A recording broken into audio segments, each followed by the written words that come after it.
Cuando nos acercamos al Evangelio, como ya lo mencioné en otros mensajes, lo importante es, como decía un escritor, no acercarnos solamente como un libro más, sino tenemos que recordar que estamos viendo a la persona más importante y maravillosa, que es Jesucristo. También es interesante y es importante aprender, guardar, reconocer que el Evangelio de Juan es selectivo. ¿Qué quiero decir con eso? Que no vas a encontrar de repente algunos relatos que están en los otros evangelios y tiene un porqué. Porque el Evangelio de Juan, o mejor dicho, Juan no va a poner de repente en su Evangelio relatos que tal vez él consideró no contribuyen en lo que es el propósito del Evangelio de Juan. Y vos me preguntarás en este momento, y entonces, ¿cuál es el propósito del Evangelio? Y casi al final del libro, en el capítulo 20, nos va a decir en los versículos 30 y 31, por ejemplo, el 30 dice así: hizo además Jesús muchas otras señales en presencia de sus discípulos, las cuales no están escritas en este libro.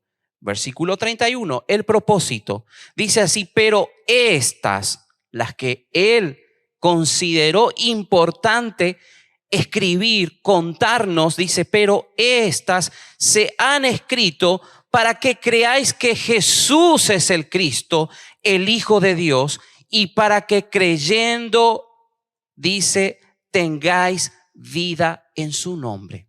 Ahí está el propósito del Evangelio de Juan. Se escribieron para que creas, para que conozcas que Él es el Cristo y creyendo en su nombre tengáis vida. Es interesante, el versículo 30 hablaba y mencionaba a las señales. Y justamente es una palabra que va a aparecer en distintos momentos, y justamente el capítulo que vamos a tratar hoy, la palabra señal.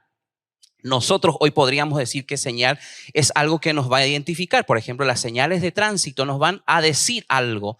Pero en realidad esta palabra, el original, revela, es más que solamente un símbolo, algo que significa, sino la palabra señal ahí tiene que ver en realidad con un prodigio, con un milagro. Ahora la pregunta es, ¿qué significa un prodigio? ¿Qué es un milagro? Bueno, busqué en un diccionario no bíblico, un diccionario común, y dice que los prodigios son sucesos extraordinarios, maravillosos, que no se pueden explicar por las simples leyes regulares de la naturaleza. O sea, supera lo que nosotros entendemos, lo natural. Ahora, la definición de los milagros es algo parecido. Supera lo que entendemos, supera las reglas, las leyes naturales que conocemos, pero en la que hay una intervención divina o de un ser superior, Y acá vemos en el Evangelio de Juan que Jesús va a seguir actuando y vas a ver que lo hace de menos a más. Empieza de a poquito, no sé si se acuerdan de las bodas de Caná, incluso le dice a María, todavía no ha llegado mi tiempo. Y tal vez algunos dicen, pero ¿y cuándo va a llegar el tiempo en que vas a mostrar realmente quién sos? Pero Jesús va a obrar y me encanta porque en el capítulo anterior, la semana pasada, había un versículo que yo lo subrayé y que Jesús en el 5:17 decía así: Jesús les respondió a un grupo de personas, dice, mi Padre hasta ahora trabaja y yo trabajo. Me encantó esa expresión porque ahí dice mi Padre y no habla solamente de posesión, el concepto ahí de mi Padre, sino que también habla de igualdad, estar en igualdad de condición. Él es Dios, pero dice mi Padre, mi propia posesión. Y ahí dice hasta ahora trabaja. Esa palabra tampoco la tenemos en español porque es un presente continuo. Sigue trabajando, sigue actuando, sigue obrando y su obra no para. No para. Y en esta mañana vamos a seguir viendo a este personaje maravilloso y hoy cantamos sobrenatural, majestuoso, amoroso y podemos pasarnos la mañana hablando de sus cualidades. Es más, un estudioso no le llama solamente de cualidades, sino de sus perfecciones, porque solo Él lo tiene y nadie más lo puede tener. Vamos al capítulo 6 de Juan en esta mañana y vamos a leer algunos versículos y sacar algunas lecciones importantes entonces para nuestras vidas. Y dice así el versículo 1: después de estas cosas, después de esto, es más, algunos sugieren que la palabra ahí sería después de un tiempo. No sabemos. No sabemos si pasaron meses, semanas o años, pero evidentemente si lo comparamos con el capítulo anterior, no fue al día siguiente, sino que fue después de un tiempo. Después de esto, Jesús fue al otro lado, dice, del mar de Galilea al de Tiberias, y le seguía gran multitud porque veían, ahí está la palabra, señales que hacía en los enfermos. Entonces subió Jesús a un monte y se sentó allí con sus discípulos. Y dice, y estaba cerca la Pascua, la fiesta de los judíos. Es interesante poder mirar, vamos a observar que Jesús hace milagros extraordinarios. El pasaje ahí es de Juan capítulo 6 en adelante. Y vamos a seguir leyendo. Alimenta una multitud. Conoces la historia muy probablemente. Y dice así: cuando alzó Jesús los ojos, cuando Jesús alzó sus ojos, dice, y vio que había venido a él gran multitud, dijo a Felipe: ¿de dónde compramos pan para que coman estos? Pero esto decía para probarle, porque él sabía lo que había de hacer. Vamos a hacer una pequeña pausa acá y vamos a tratar de entender un poquito lo que pasa. Jesús le va a alimentar a una gran multitud. Me encanta porque dice, él vio. Es interesante que Jesús ve la necesidad y la suple. Me encantó el tiempo de compartir en esta mañana. Nosotros debemos ser así. No solamente decir te amo, te quiero y solamente oro por vos, que está bien hacerlo, pero Jesús vio la necesidad y la suplió. Pero acá hay algo interesante a ver. Le pregunta a Felipe, y esa expresión para probarle, porque Jesús ya sabía, él conoce todas las cosas y para él no es un problema lo que estaba sucediendo. Pero estaba probando a Felipe y me llama la atención versículo 7. Y Felipe, tal vez como muchos de acá, yo no soy tal vez el más estructurado, yo no soy el más calculador, si bien soy muy pensante, pero acá hay uno que me supera o supera a muchos de acá, o tal vez muchos se van a identificar con Felipe, porque Felipe le respondió: 200 denarios de pan no bastarían para que cada uno de ellos tomase un poco. ¿Saben cuánto es 200 denarios? Un año de salario. Estoy empezando a acostumbrarme al tema de los salarios, los costos acá en Paraguay. Pero sería depende de cuánto es lo que está ganando el sueldo mínimo, pero sería entre 20, 25 o tal vez 30 millones. Y me puse a calcular, si un cálculo muy rápido a mano alzada, ¿cómo sería? Serían unos 4.5 o 6 toneladas de pan. Con eso, Señor, no alcanza para que todos puedan comer, aunque sea decir, comí y no me quedo con hambre. No digo desbordar. Y acá aparece otro personaje que me encanta.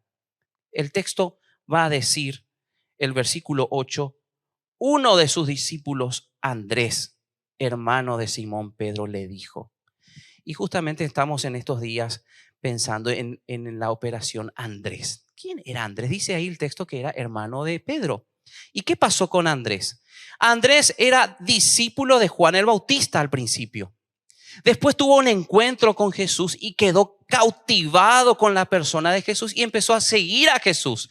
Y cuando sucedió eso, él dice que buscó a su hermano Pedro y le dijo: venite, porque creo que encontré al Mesías. Y se lo trajo.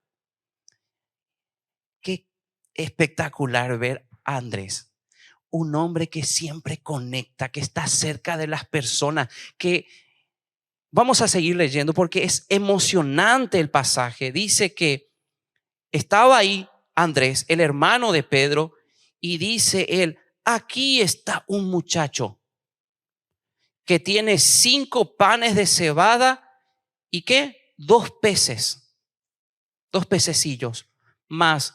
¿Qué es esto para estos, para que coman todos estos, para tantos? ¿Qué es esto para tantos? Qué bueno es cuando hay una persona que siempre ve a los otros que necesitan y los traen, los conectan. Y acá él, otra vez, Andrés, Señor, acá está un muchacho. Me desafió personalmente, porque ves a una persona que no dice cosas solamente, sino que está en contacto con la gente. Acá está un muchacho.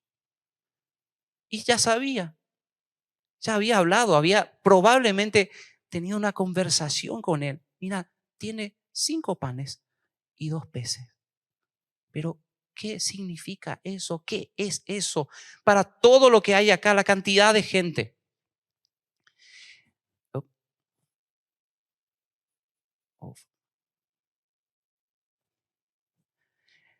Vamos a ver el milagro. Dice así el versículo 10. Entonces Jesús dijo, haced recostar a la gente.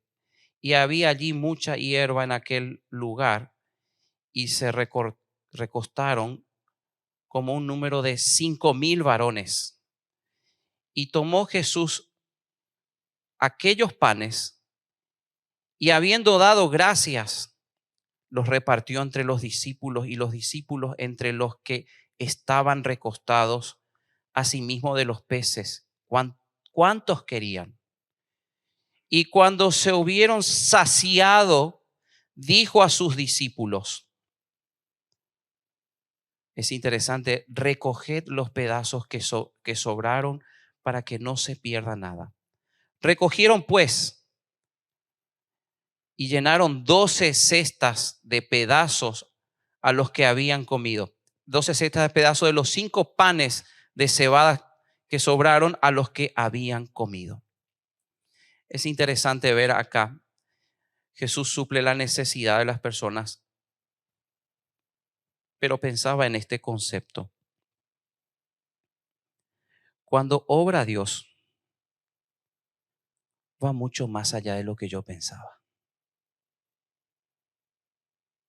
Cuando Él es realmente quien obra, supera mis expectativas y supera lo que soy yo mismo, porque Él es el que hace la obra. Dice, la obra de Cristo es suficiente. Y no solo suficiente, porque acá me encanta leer en el pasaje,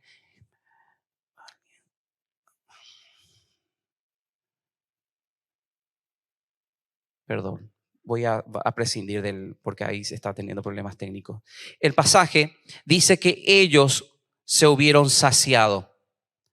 Se saciaron y esa palabra allí es no solo de estar llenos, sino que estar satisfechos y gozosos. Cuando Él hace la obra, llena completamente tu vida. Y no es a medias, como muchas veces algunos piensan, que Él va a hacer una obra a medias o que va a venir a tu vida de a gramos o de a litros o de a kilos. Él viene por completo y Él es suficiente. Él es suficiente. Dice que ellos se saciaron. Y no solo se saciaron, dice el versículo 13, que con todo lo que sobró se recogieron 12 cestas de pedazos que de los 5 panes de cebada sobraron y que habían comido. El primer milagro que vemos es Jesús alimenta a una gran multitud. Pero también hay otro milagro y lo vamos a ver más adelante. El milagro que hace Jesús es andar sobre las aguas, sobre el mar. Y dice ahí, versículos 16 en adelante, al anochecer descendieron sus discípulos al mar y entrando en una barca iban cruzando el mar hacia Capernaum. Estaba ya oscuro y Jesús no había venido a ellos. Y se levantaba el mar con un gran viento que soplaba. Hacemos una pausa ahí. Es interesante que Jesús hizo una gran demostración, realizó un milagro sorprendente. Con lo poco, no solamente alcanzó para cada uno, sino que fue más allá. Porque dice que cada uno recibió lo que quiso, tomó todo lo que necesitaba y aún así sobró. Y acá los discípulos emprenden camino. Jesús no estaba con ellos, suben a la barca y acá dice que se desató en el mar un gran viento. Y voy a utilizar la palabra griega ahí porque hoy con los modismos y el uso de palabras tomadas prestadas de otros idiomas, estamos familiarizados con esa palabra y ahí es la palabra mega. Hoy decimos mega store y otros muchos megas y sabemos que es grande, muy grande. La palabra ahí es una super tormenta. Me hubiese gustado poner hoy un video. Hace poquito, hace 2-3 años nada más, hubo una sorprendente tormenta en el mar de Galilea, que en realidad no es un mar, es un gran lago que tiene aproximadamente 12 kilómetros de largo y 12 kilómetros de ancho y 24 aproximadamente a 30 kilómetros de largo. Su profundidad máxima es de 45 metros. Pero la zona es como un embudo, está rodeada de montes. Y se desató una tormenta terrible. Vi olas que yo decía, esto puede pasar en un lago. Por ello le decían el mar de Galilea. Y se desató una super tormenta. Y seguimos leyendo y dice, cuando habían remado como 25 o 30 estadios, un estadio tiene 180 metros y esa distancia aproximadamente es 4.5 a 5 kilómetros de distancia. Y dice, vieron a Jesús que andaba sobre el mar y se acercaba a la barca y tuvieron miedo. Qué bárbaro. Me pregunté yo, ¿por qué Jesús no subió de entrada con ellos a la barca? ¿Por qué no lo hizo estando ahí con ellos? Y muchas veces en nuestra vida pasa eso. Te preguntas, ¿por qué el Señor permitió esto en mi vida? ¿Por qué? Y me encanta porque ahí cuando dice que Jesús venía y estaba cerca de la barca, esa palabra también del griego para nosotros es conocida,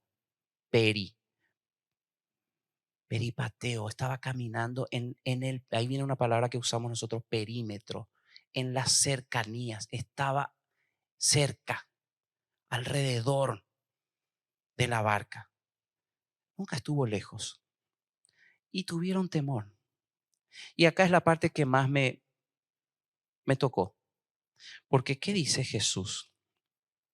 Dice el versículo 20, porque ellos le vieron, tuvieron miedo, y esa palabra también es conocida hoy para nosotros, la palabra fobia, un temor descontrolado que te hace perder el control. Y acá dice el texto, mas él les dijo, yo soy. Qué bárbaro. Esa palabra es el que soy suficiente en mí mismo. Yo soy. Y viene a mi mente el pasaje de la historia de Moisés, cuando él tenía que ir a su pueblo y explicarles que era Dios quien le estaba enviando con la misión de liberarlos al pueblo de Israel de Egipto. Y arrugó Moisés, se encogió todo y dijo, Señor, ¿quién soy yo? ¿Qué les voy a decir? ¿Quién me envió? Y dice ahí en Éxodo capítulo 13, el versículo 14, espectacular, porque dice, Dios le responde a Moisés y le dice, yo soy el que soy. Y dijo, así dirás a los hijos de Israel, yo soy, me envió. Y acá nos encontramos con ese, no teman, yo soy. En esta mañana no sé qué estás pasando, no sé lo que estás viviendo. Puede ser una gran tormenta, pero Él te dice, porque está cerca, siempre está cerca. Y dice, yo soy, quédate tranquilo, yo soy el que está cerca tuyo. Y dice, no teman, no temáis, no pierdan el control, no se olviden que yo soy suficiente, no se olviden que yo tengo todo el poder, no se olviden que no te olvides que yo te creé. Y ellos entonces con gusto le recibieron en la barca, la cual llegó enseguida a la tierra a donde iban. Es interesante porque ellos los reciben, las tormentas, en una manera sorprendente, inexplicable para nosotros humanos, cesó, se calmó y pudieron, dice, llegar enseguida. Como que en medio de la tormenta ellos luchaban por avanzar, pero Jesús subió a la barca y llegaron enseguida. Llegaron enseguida. La obra de Cristo trae sosiego, tranquilidad, paz, aún en medio de la tormenta. En medio de la tormenta. Y pensaba en otro concepto. Él es el Señor de la tormenta. En otros pasajes paralelos dice, Él le habló a la tormenta y le dice, "Shh, silencio". Y la tormenta se calmó. Porque Él es Señor de la tormenta. Lecciones que podemos sacar para nuestras vidas al mirar, observar estos dos milagros que realizó Jesús. En primer lugar, la lección de la dedicación. Y ahí cuando veíamos el milagro de la alimentación, cuando le trajeron 5 panes y 2 peces para una gran multitud, que a propósito se contaba solamente a los hombres adultos, 5,000. Y supongamos que solamente iba una mujer, las esposas de ellos ya eran 10,000. Y si iban con algún otro, con los hijos, o sea, ahí había una gran cantidad de gente. La dedicación. Muchos luchamos con no soy nada o lo que tengo no es mucho, Señor. Pero ¿sabes qué? En sus manos sos más que vencedor. En sus manos más que suficiente, porque Él hace la obra. Él hace la obra. La segunda lección que podemos ver en los milagros no solamente es la de la dedicación. Rendilo. ¿Te parece poco? Ponelo en sus manos, porque Él va a hacer algo magnífico y maravilloso que va a superar lo que vos crees y lo que podés explicar. Pero la segunda lección tiene que ver con la dependencia. Felipe, Señor, con 200 denarios no nos alcanza. ¿Cuánto luchamos muchas veces con eso? ¿Cómo vamos a hacer? Pero Dios es dueño de todo. Él es el creador. Él es el Señor. Y dice una frase que me anoté que es conocida hasta por nosotros. Lo imposible para mí no lo es para Él. Porque Él es el Señor de lo imposible. Grandes cosas Él va a hacer y quiere hacer. Pero la otra lección que podemos ver es la del descanso. Y esta es difícil. Tormentas van a venir. Sí, tormentas van a venir. Dificultades.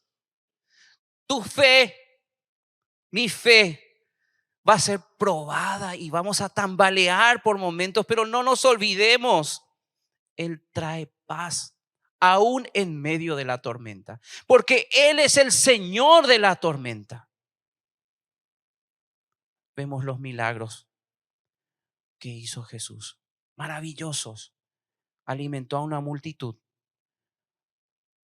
anduvo sobre el mar, pero no solo anduvo sobre el mar, calmó la tempestad. Pero también vamos a ver que Jesús rechaza las motivaciones equivocadas. Jesús ve más allá de lo que está sobre, como nosotros vemos solamente lo que ve nuestros ojos. Él ve el corazón.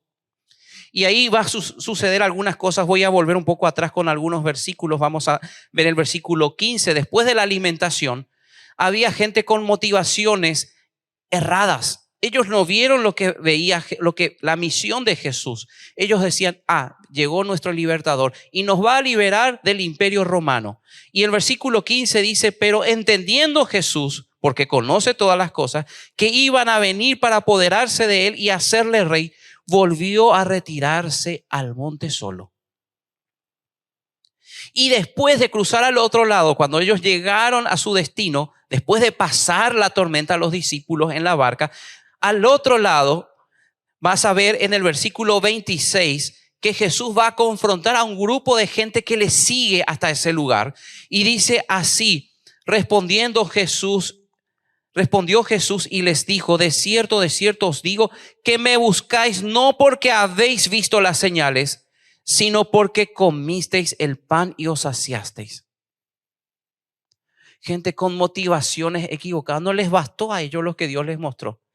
Acá hacemos otra pausa y guarda esta frase. Un corazón endurecido no le ganás con todo lo que tenés de Biblia, de artillería. Es más, Jesús les mostró señales, mostró su poder y aún así solamente iban por el pan. Solamente iban por el pan. Motivaciones erradas. Y sabes que en el milagro de la alimentación, Jesús vio la necesidad material y la suplió. Aquí ve una necesidad espiritual. ¿Y sabes qué hace? Les predica. Vamos a ver en los versículos 35 en adelante. Vamos a ir leyendo algunos versículos. Es interesante ver lo que dice el 29, por ejemplo. Respondió Jesús y les dijo, esta es la obra de Dios, que creáis en el que me ha enviado. Y le dijeron, qué caraduras. Versículo 30. ¿Qué señal pues haces tú para que veamos y te creamos? ¿Qué obra haces? Y ahí Jesús los va a confrontar y les va a decir 35 en adelante. Jesús les dijo y otra vez aparece la palabra yo soy el pan de vida. El que a mí viene nunca tendrá hambre y el que en mí cree no tendrá sed jamás. Mas os he dicho que aunque me habéis visto, no creéis. Todo lo que el Padre me da vendrá a mí. Y al que a mí viene no le echo fuera. ¡Wow! Otra verdad. Te podrás sentir roto por las causas, por los efectos del pecado. Pero si vas al Señor, no importa cómo te encuentres, Él siempre te va a recibir con los brazos abiertos. El que a mí viene no le echo fuera. Dice el versículo 38, porque he descendido del cielo no para hacer mi voluntad, sino la voluntad del que me envió. Y esta es la voluntad del Padre, del que me envió, que todo lo que me diere, no pierda yo nada, sino que lo resucite en el día postrero. Y esta, versículo 40, y esta es la voluntad del que me ha enviado, que todo aquel que ve al Hijo y cree en Él tenga vida eterna, y yo le resucitaré en el día postrero. Ahí está nuestro mensaje. Todo aquel que ve y cree, no se pierda. El corazón de Dios envió a su único Hijo para ocupar tu lugar, mi lugar, el lugar de todos. Su ofrecimiento es a todos. Sabemos que no todos van a creer, pero su ofrecimiento es a todos.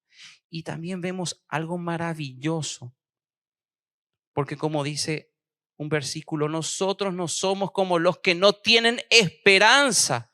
Y acá está nuestra esperanza. Dice el versículo 40. Dice, aquel que ve al Hijo y cree en Él, tenga vida eterna y yo le resucitaré en el día postrero. Nuestra seguridad. ¿Dónde vas a pasar la eternidad? En el cielo. Por gracia. No porque me lo merezco.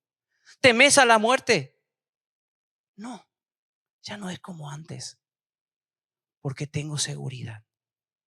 Muchos tal vez han perdido, o decimos así humanamente, a seres queridos. Pero te puedo decir que si estaban en Cristo, no están perdidos. Porque no se puede perder aquel que sabe dónde está. No está perdido. Solo se nos anticipó y se fue a gozar de la presencia de Dios, de nuestro Señor, de aquel que tanto nos amó. No se puede perder el que sabe a dónde va. Nunca, nunca. Jesús ve los corazones. Jesús ve los corazones y trata esas motivaciones equivocadas. Pero ya terminando, Jesús realza, resalta manifestaciones ejemplares. Y podemos ver, hay toda una situación que la voy a saltar por amor al tiempo, una discusión. Los religiosos, porque ahí se menciona como los judíos estaban en contra. ¿Qué está diciendo? ¿Cómo va a ser? Él no era el que conocemos, el hijo de... Y se enojan con Jesús. Y a partir de ahí Jesús va a tener charlas fuertes, expresiones fuertes. Es más, el versículo 60 dice, al oírla muchos de sus discípulos dijeron, dura cosa es esta palabra, ¿quién puede oír? Y dice que a partir de aquel momento incluso algunos de sus seguidores, no los 12, pero algunos de los seguidores dejaron de seguirle. Y acá viene el pasaje final. Jesús les confronta a los 12 y les dice así, ¿queréis acaso, versículo 67, acaso iros también vosotros? Y sale Pedro y les dice, le respondió Simón Pedro, Señor, ¿a quién iremos? Tú tienes palabras de vida eterna. Y conocemos y hemos creído y conocemos que tú eres el Cristo, el Hijo de Dios viviente. ¿A quién iremos? A nadie más. Otros versículos paralelos dicen, por ejemplo, en Lucas capítulo 9, Él les dijo, Jesús, ¿y vosotros quién decís que soy? Entonces respondió Pedro y dijo, el Cristo de Dios, el Mesías prometido. Otro pasaje ahí en Mateo capítulo 16, versículos 16 y 17 dice, respondió Simón Pedro y dijo, tú eres el Cristo, el Hijo del Dios viviente. Y entonces le respondió Jesús, bienaventurado eres Simón, hijo de Jonás, porque no te lo reveló carne ni sangre, sino mi Padre que está en los cielos. ¿A quién vamos a acudir? Solo a Él. Él tiene palabras de vida eterna. Señor, gracias por tu palabra tan rica y desafiante en esta mañana. Señor, no me lo mencioné, pero el título de este mensaje es Jesús, no hay otro igual. Y así es, tú haces cosas maravillosas. Ayúdanos, Señor, a entregar todo en tus manos, porque en tus manos es mucho más de lo que podemos imaginar. Ayúdanos, Señor, a descansar en ti. Recordar que tú no solamente estás alrededor, sino que estás en nosotros. Ayúdanos, Señor, en los momentos difíciles a recordar de que no podemos acudir a otro, sino solo a ti, porque tú tienes palabras de vida eterna. Bendice la vida de cada uno de mis hermanos. En nombre de Jesús. Amén.